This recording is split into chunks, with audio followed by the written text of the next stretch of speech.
When the story starts, Jesus has been in the desert fasting, and he's trying to meditate and pray and find some peace and resolve. He's trying to connect with God, but isn't able to.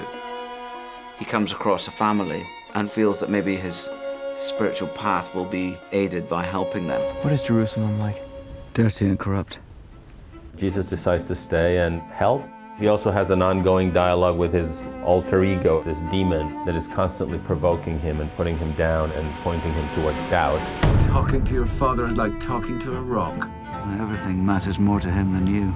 He's recognized a difficulty in the relationship between this boy and his father, and he has a difficulty in his relationship with his father. What does your father do?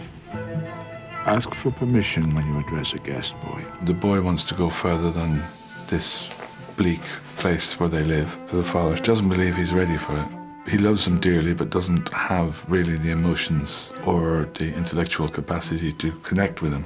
I want the boy to learn a trade in Jerusalem, perhaps. This is a dying woman whose only wish is to make sure her son is not stuck behind. When you leave, you could take me with you. I could pass for your son. That would be believable, wouldn't it? Believable, yes, but nevertheless a lie. A lie hurts the person who tells it. It's quite a worry to be playing Jesus. I realized I just had to play God's son who's walking in the desert trying to resolve the big issue of what the rest of his life will be. My father loves me.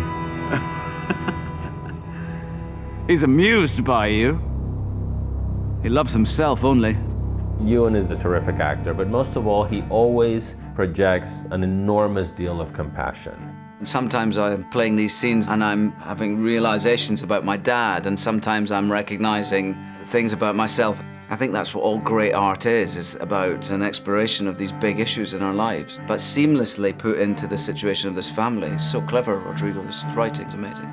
These things he expects of you. Do you think anyone will care? Men of 1,000 years from now?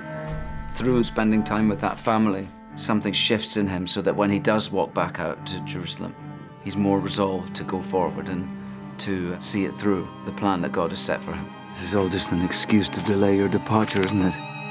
Because you're scared to go on, scared out of your head. You're not ready and you know it.